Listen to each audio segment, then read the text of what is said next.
नमस्कार, मेरा नाम प्रिंस कुमार है और आप देख रहे हैं प्रिंस रिपोर्ट्स इंडिया। आजकल एक शब्द बहुत ही मशहूर हो चुका है, गोदी मीडिया। ये तो आपने सुना होगा ना। हाँ, ये सच है ना कि हमारे देश की कुछ मीडिया चैनल्स ने पत्रकारिता छोड़ दी है और बस सरकार की चापलूसी करना उनका काम बन गया है। वो सिर्फ वही दिखाते हैं जो सत्ता चाहती है और इसलिए जनता का भरोसा उनसे उठ गया है। लेकिन असली खेल यहीं पर शुरू होता है। जनता गोदी मीडिया से परेशान होकर दूसरी तरफ जाती है तो वहां भी यही तमाशा चलता है। आपको ध्रुव राठी मिलते हैं, रवीश कुमार मिलते हैं और कई सारे पत्रकार हैं जो खुद को जनता का सच्चा पत्रकार बताते हैं, जो बार बार कहते हैं कि हम तो न्यूट्रल हैं, हम तो सिर्फ सवाल पूछते हैं। लेकिन जरा गौर कीजिए, क्या ये लोग सच में न्यूट्रल हैं? क्या ये लोग सरकार के अच्छे काम को दिखाते हैं या फिर सिर्फ और सिर्फ निगेटिव चीजें लाकर, निगेटिव चीजें चुनकर जनता के सामने रखते हैं? सवाल ये है कि अगर बीजेपी को आंख मूंदकर तारीफ करने वाला मीडिया गोदी मीडिया है, ठीक है, तो कांग्रेस या विपक्ष को बचाने वाला मीडिया क्या कहलाएगा? फर्क सिर्फ इतना है कि एक तरफ सरकार की चापलूसी हो रही है और दूसरी तरफ सरकार का अंधा विरोध। लेकिन दोनों में जनता को पूरा सच नहीं मिलता। ध्रुव राठी जैसे लोग वीडियो बनाते हैं जिसमें आंकड़े, ग्राफ, रिपोर्ट दिखाए जाते हैं, लेकिन ध्यान से देखिए, हर बार टॉपिक ऐसा चुना जाता है जो सिर्फ सरकार को घेरता हो। कोई भी पॉजिटिव चीज, कोई भी सुधार, कोई भी बड़ा काम ये कभी इनकी नजरों में नहीं आता। क्यों? क्योंकि अगर वो अच्छा काम भी दिखा देंगे तो उनका एजेंडा खत्म हो जाएगा।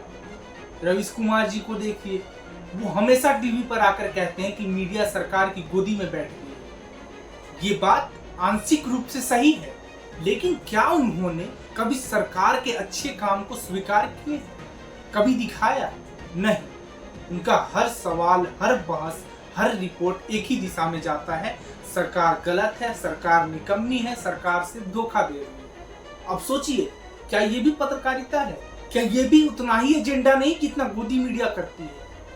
आप जब कहते हैं गोदी मीडिया, ठीक है, तब जनता का ध्यान मीडिया से हटकर आपकी तरफ आता है और जनता आपको देखती है। अब असली सवाल यही है, जब जनता आपको देख रही है तो आप क्या कर रही हैं? क्या आप सरकार के अच्छे कामों को दिखा रहे हो? नहीं, आपका फोकस सिर्फ निगेटिव दिखाने में होता है, सरकार को नालायक दिखाने में होता है। दोनों तरफ जनता से खेल हो रहा है, एक तरफ अंधी ताली, दूसरी तरफ अंधा भी, और जनता फंसी हुई है इन दोनों की लड़ाई में। असली पत्रकार का काम होता है सच दिखाना, चाहे वो कड़वा हो या मीठा हो। अगर सरकार गलती करती है तो उसे उजागर करना जरूरी है, जो करते हैं। लेकिन अगर सरकार कुछ अच्छा करता है उसे भी जनता तक पहुंचाना उतना ही जरूरी है। लेकिन इन स्टूडियो न्यूट्रल लोगों का सच यही है, ये सिर्फ आधा सच दिखाते हैं, क्योंकि आधा सच भी झूठ से कम खतरनाक नहीं होता। ध्रुव राठी कहते हैं हम तो रिसर्च करके सच दिखाते हैं, लेकिन उनका रिसर्च हमेशा एक ही एंगल से क्यों आता है? रवीश कुमार जी कहते हैं हम जनता की आवाज है, लेकिन उनकी आवाज सिर्फ सरकार विरोध तक ही क्यों सीमित है? असलियत ये है कि इनका काम जनता को जागरूक करना नहीं, बल्कि जनता की भावनाओं को भड़काकर राजनीतिक नैरेटिव बनाना है। आज की सबसे बड़ी त्रासदी यही है, जनता सच ढूंढने निकले तो उसे सच कहीं नहीं मिलता। एक तरफ चमचागिरी, दूसरी तरफ एजेंडा, बीच में फंसती है आम जनता। याद रखिए, सत्ता में चाहे कोई भी हो, सवाल होना चाहिए, लेकिन सवाल का मतलब सिर्फ गालियां देना या सिर्फ निगेटिव चीजें दिखाना ही नहीं होता है।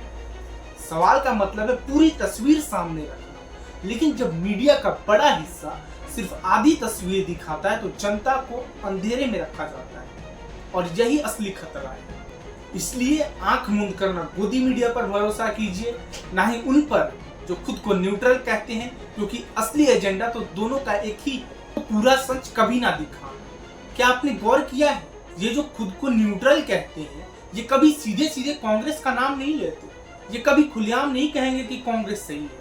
लेकिन इनकी चालाकी देखिए, ये हर मुद्दा, हर बहस, हर वीडियो ऐसे घुमाते हैं कि आपका ध्यान हमेशा एक ही जगह जाए।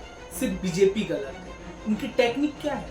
पहला, डेटा और रिपोर्ट्स चुन कर सिर्फ वही दिखाओ जिसमें सरकार फेल लगे। दूसरा, जो अच्छे काम हुए हैं उन्हें या तो पूरी तरह इग्नोर कर दो या ऐसे पेश करो जैसे उसमें भी कोई साजिश की गई हो। तीसरा, खुद को पीड़ित बताकर पेश करो सामने, हम तो बस जनता की आवाज उठा रहे हैं, हमें ट्रोल किया जा रहा है। अब सोचिए, ये चालाकी किसके फायदे में जाती है? क्योंकि जनता के गुस्से को सिर्फ एक ही दिशा में मोड़ा जाता है। उदाहरण देखिए, जब भी बेरोजगारी का मुद्दा उठता है तो ये लोग सिर्फ मौजूदा सरकार को कटघरे में खड़ा करते हैं। और सही है ये सवाल पूछना, लेकिन 60 साल तक सत्ता में बैठी कांग्रेस की नीतियों का जिक्र तक नहीं करते। क्यों? क्योंकि अगर इतिहास का सच बताया तो कांग्रेस ही कटघरे में आ जाएगी। जब भी किसानों का मुद्दा उठता है तो लोग सिर्फ बीजेपी को दोष देंगे, लेकिन ये नहीं बताएंगे कि किसानों के कर्ज और आत्महत्याओं की जड़ कांग्रेस की नीतियों में भी गहरी है। और अब तो हद भी हो गई। आजकल ये लोग एक बड़ा मुद्दा बनाकर बैठे हैं, वोट चोरी। वोट चोरी लोकतंत्र के लिए खतरा है और ये बड़ा अपराध है। कहते हैं कि चुनाव में गड़बड़ी होती है, ईवीएम खराब है, लोकतंत्र खतरे में है। अच्छा, तो क्या उन लोगों को इतिहास नहीं पता है क्या? सच ये है कि वोट चोरी का सबसे काला इतिहास कांग्रेस के राज में लिखा गया और इन्हें आज लोकतंत्र खतरे में नजर आ रहा है। और 1975 का कांग्रेस दौर का इमरजेंसी स्वर्ग नजर आता है लोकतंत्र के लिए। क्या ध्रुव राठी, रवीश कुमार और या जो भी पत्रकार हैं, उनको इन सब के बारे में नहीं पता? ये सब नहीं जानते क्या? वो जानते हैं। उनकी नॉलेज के सामने ना तो और अनुभव के सामने मैं 5% भी नहीं हूँ, 2% भी नहीं हूँ, सारा चीज जानते हैं, लेकिन कभी बोलते नहीं। क्यों? क्योंकि अगर सच्चाई सामने आ गई तो कांग्रेस की पोल खुल जाएगी। और ये है उनकी सबसे बड़ी चालाकी। ये आपको ये दिखाएंगे कि आज चुनाव व्यवस्था खराब है, आज वोट चोरी हो रही है, आज लोकतंत्र खतरे में है, लेकिन ये कभी नहीं बताएंगे कि भारत में वोट चोरी का परंपरा कांग्रेस के दौर में पैदा हुई थी। सीएए और एनआरसी पे क्या किया? बीजेपी की नीतियों को हमें ऐसे पेश किया गया जैसे मुसलमान की नागरिकता छीन ली जाएगी, लेकिन ये नहीं बताया कि यह कानून किस लिए है। जो 40-50 साल से अवैध घुसपैठिए यहाँ बैठे हुए हैं, वोटर लिस्ट में नाम है, हर जगह नाम है उनका, नौकरी तक पर कब्जा कर रहे हैं, उनकी वजह से गरीब का हक जा रहा है, ये सब चीज नहीं एंगल दिखाएंगे, ये एंगल नहीं दिखाएंगे। भारतीय मुसलमान का हक जा रहा है, उनकी नागरिकता चली जाएगी। आपको दिखाना है, दोनों एंगल दिखाओ ना। अब इसमें एक चीज है कि डॉक्यूमेंट की वजह से जा सकता है कुछ लोगों का नागरिकता, लेकिन उसके बाद कोई प्रोसेस होना चाहिए, उसकी पहचान कर आप वो एंगल नहीं दिखाते। क्यों? क्योंकि आधा सच इनके एजेंडे को सूट करता है। राफेल डील पर उन्होंने क्या किया? पूरा माहौल बनाया कि भ्रष्टाचार हुआ है, हर जगह शोर मचाया, लेकिन जब सुप्रीम कोर्ट ने साफ कहा कि कोई गड़बड़ी नहीं हुई है, उस दिन से सब चुप। क्यों? क्योंकि अब उनके इन नैरेटिव के खिलाफ था। फार्मर प्रोटेस्ट पर इन्होंने क्या किया? दिन रात यही दिखाया कि किसान बर्बाद हो रहे हैं, सरकार तानाशाह है, लेकिन ये कभी नहीं बताया कि एमएसपी खत्म नहीं हुआ। कभी ये नहीं बताया कि कई किसान संगठन सरकार के साथ थे, क्योंकि आधा सच इनके एजेंडे का काम है और पूरा सच इनके खिलाफ चला जाता है। जीएसटी पर भी यही चालाकी हुई। ये आपको बताएंगे कि जीएसटी ने छोटे व्यापारियों की कमर तोड़ दी, लेकिन ये कभी नहीं बताएंगे कि कांग्रेस के समय में ही 1 नेशन 1 टैक्स की मांग उठी थी और कांग्रेस शासित राज्य आज भी जीएसटी काउंसिलिंग का हिस्सा है। क्यों? क्योंकि सच बताएंगे तो कांग्रेस की दोहरी राजनीति उजागर हो जाएगी। नोटबंदी पर इन्होंने क्या किया? हर दिन वीडियो बनाकर अर्थव्यवस्था बर्बाद हो गई, गरीब मर गया, लेकिन जब आंकड़े आए कि डिजिटल लेन देन, टैक्स बेस और बैंकिंग सिस्टम में पारदर्शिता बढ़ी है, उस पर कभी बात नहीं की, क्योंकि उसमें सरकार का पॉजिटिव पहलू दिखता है। हाल ही का उदाहरण देखिए, चंद्रयान 3 की सफलता, पूरी दुनिया ने भारत की तारीफ की, लेकिन इन लोगों ने क्या किया? कह दिया ये तो इसरो के वैज्ञानिक की मेहनत है, सरकार का कोई रोल नहीं। अरे भाई, वैज्ञानिक को फंडिंग कौन देता है? नीतियां कौन बनाता है? बजट कौन पास करता है? लेकिन अगर ये मान लेंगे कि सरकार का रोल भी है तो फिर सरकार की तारीफ करनी पड़ेगी, तो ये इनसे होगा नहीं। यानी ये लोग दिखाते हैं सिर्फ वो सच जो उनके एजेंडे को सूट करता है, बाकी सच छिपा लिया जाता है, दबा दिया जाता है। तो सवाल साफ है, आप कहते हैं कि गोदी मीडिया मत देखो, तो जनता पूछ रही है हम आपको क्यों देखें? आप में और उसमें क्या फर्क है? आप हर एक चीज से निगेटिव ढूंढ कर निकाल देते हैं, पॉजिटिव भी दिखाइए। आप में और उनमें फर्क क्या है? एक सत्ता की सच्चाई छिपाता है और दूसरी विपक्ष की कमियां छिपाता है। वीडियो लंबी होने की वजह से मैं एकदम शॉर्ट में समझा रहा हूं आपको। अगर आपको लॉन्ग वीडियो चाहिए तो आप कमेंट करके बताना। राफेल डील का यही हाल है, सीए पर प्रोपेगेंडा, एनआरसी पर प्रोपेगेंडा, नोटबंदी, चंद्रयान, उसके बाद फार्मर प्रोटेस्ट, जीडीपी गिरावट, वैक्सीनेशन प्रोपेगेंडा, अच्छे काम पर चुप्पी, जैसे यूपीआई आज दुनिया मान रही है, लेकिन उनको उसमें इसमें फ्रॉड दिखता है। इतने लोग मतलब हर एक चीज को निगेटिव एंगल से न्यूट्रल दिखने का ढोंग दिखाते हैं। बीजेपी के खिलाफ हर इशू पर लंबा वीडियो, डिटेल में वीडियो, उसका पूरा कवरेज किया जाएगा। कांग्रेस या रीजनल पार्टीज के खिलाफ मुश्किल से एक या दो, वो भी सिंबलिक वीडियो, सिंबल के और निशानी पर हमेशा डराने वाले टाइटल, जैसे लोकतंत्र खत्म हो रहा है, भारत बर्बाद हो गया, ताकि लोग भावनाओं में बहें। और रवीश कुमार जी 2014 से टारगेटिंग, मोदी सरकार बनने के बाद लगातार सरकार को घेरना, लेकिन 60 साल की कांग्रेस सरकार की नाकामियों पर गहरी चुप्पी है। राफेल कवरेज घंटों घंटों प्राइम टाइम में से राफेल घोटाला पर, लेकिन सुप्रीम कोर्ट के क्लीन चिट आने के बाद टाइम क्यों नहीं दिया? ईवीएम पर शक हुआ, हमेशा कहते रहे ईवीएम खराब है, लोकतंत्र खतरे में है, लेकिन 2009 और 14 में जब कांग्रेस जीती तब यही ईवीएम मशीन इस्तेमाल हुई थी, तब आवाज क्यों नहीं उठाई? सर्जिकल स्ट्राइक हो गया, उसके बाद कन्हैया कुमार जेएनयू इशू, ठीक है, जेएनयू में भारत तेरे टुकड़े टुकड़े होंगे वाले नारे पर भी शॉर्टनेस, बच्चों की गलती है। न्यूट्रल जर्नलिस्ट होता तो देश विरोधी नारे का कड़ा स्टैंड लेता। इलेक्शन का कवरेज, ठीक है, बिहार चुनाव 2015 और दिल्ली चुनाव 2020 में खुलकर एंटी बीजेपी लाइन, एंकरिंग से शब्दों में साफ झलकता था। और ऐसी कई तरह की एग्जाम्पल है। ये तो बहुत छोटा एग्जाम्पल मैंने बताया, सिर्फ समझाने के लिए, एक एंगल आपको दिखाने के लिए। हमेशा कहते हैं कि मैं तो गरीबों की आवाज हूँ, लेकिन जमीनी इशू पर तभी बात करते हैं जब उसमें बीजेपी को घेरा जा सके।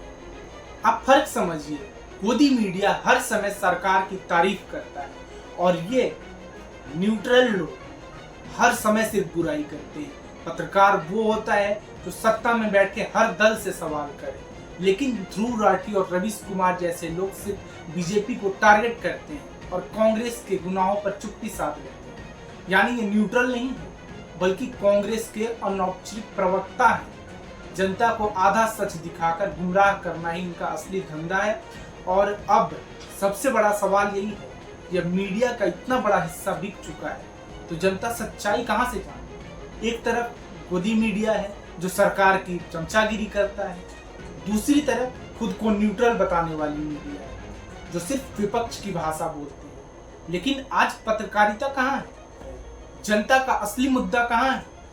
गरीब किसान की तकलीफ, बेरोजगार युवा की चिंता, आम आदमी की रसोई का खर्च, इनकी आवाज सिर्फ तब उठाई जाती है जब उनमें राजनीतिक घुस सके। यानी जनता हमेशा 2 नंबर के खेल में फंसती है, या तो सरकार की झूठी तारीफ सुनती है या तो विपक्ष का एजेंडा। सच किसी को दिखाया ही नहीं जाता। अब समाधान क्या है? मीडिया को अंधविश्वास से मत देखिए, चाहे कोई ध्रुव राठी हो, रवीश कुमार हो या कोई गोदी चैनल हो, उनकी हर बात को सीधे मत सच मान लीजिए। खुद क्रॉस चेक कीजिए, अलग अलग सोर्स से पढ़िए, अच्छे बुरे दोनों पहलू देखिए उसका। कोई भी सरकार हो, बीजेपी हो, कांग्रेस हो, 60 साल से वो भी तो राज कर रहे थे ना, उसके भी कई अच्छे काम हैं। कोई भी सरकार हो, उसमें गलतियां भी होंगी और अच्छे काम भी होंगे। अगर आप सिर्फ एक ही पहलू देखेंगे तो आप खुद को धोखा देंगे। लोकल इशू को आवाज दीजिए। टीवी पर जो दिखता है वही देश का मुद्दा नहीं है। आपके शहर का पानी, बिजली, स्कूल, अस्पताल, यही सबसे बड़ा मुद्दा है। इन पर सवाल करना हर नागरिक का हक और जिम्मेदारी है। पॉलिटिकल न्यूट्रलिटी अपनाइए। पत्रकार का काम होता है सत्ता से सवाल करना, चाहे कोई भी पार्टी हो, और जनता का काम है किसी एक पार्टी का अंत समर्थक बनने की जगह हर बराबर सवाल करना। डिजिटल लिटरेसी बढ़ाइए। आज यूट्यूब, ट्विटर, फेसबुक पर बहुत फेक नैरेटिव फैलता है। जब तक जनता फैक्ट चेक करना नहीं सीखेगी, तब तक ये लोग आपको आधा सच दिखाकर बेवकूफ बनाते रहेंगे। भारत में 2014 से अब तक गरीबों को 12 करोड़ से ज्यादा घर, गैस कनेक्शन, टॉयलेट, बिजली दी गई है। ये ग्राउंड रियलिटी है। और हाँ, कई जगह भ्रष्टाचार हुए हैं, बहुत ज्यादा मामले हैं भ्रष्टाचार के। इसमें आपके गांव के मुखिया हैं, ब्लॉक ऑफिसर्स हैं, और नीचे लेवल के जो नेता होते हैं, विधायक हो गए, इनका बहुत बड़ा हाथ होता है इसमें। यूपीआई पेमेंट का इस्तेमाल दुनिया में सबसे आगे है। ये भी सच है, ये भारत की खोज है। लेकिन बेरोजगारी, महंगाई और किसानों की समस्या अब भी बड़ी चुनौती है। ये भी उतना ही सच है। सवाल पूछना जरूरी है, लेकिन आधा सच छुपाकर खेल खेलने वाले को पहचानना और भी जरूरी है। लोकतंत्र सिर्फ नेता या मीडिया के भरोसे नहीं चलता। लोकतंत्र जनता की आंखों और दिमागों से चलता है। अगर आपकी आंख सिर्फ एक ही दिशा देखेगी, तो आपको हमेशा धोखा मिलेगा। ना गोदी मीडिया को आंखें मूंद कर मानिए, ना ये न्यूट्रल खुद को बताने वाले उनकी छलावे में आइए। सच ये है, हर सरकार से सवाल कीजिए, हर नेता से हिसाब मांगिए, और हर पत्रकार से पारदर्शिता की उम्मीद रखिए। यही लोकतंत्र की असली ताकत है, और यही हमारे देश को मजबूत बनाएगा। अगर आपको वीडियो अच्छी लगे तो लाइक कीजिएगा, शेयर कीजिएगा और सब्सक्राइब कीजिएगा। और जो भी आपकी राय है मेरी वीडियो को लेकर के कमेंट में जरूर बताइएगा। तब तक के लिए धन्यवाद।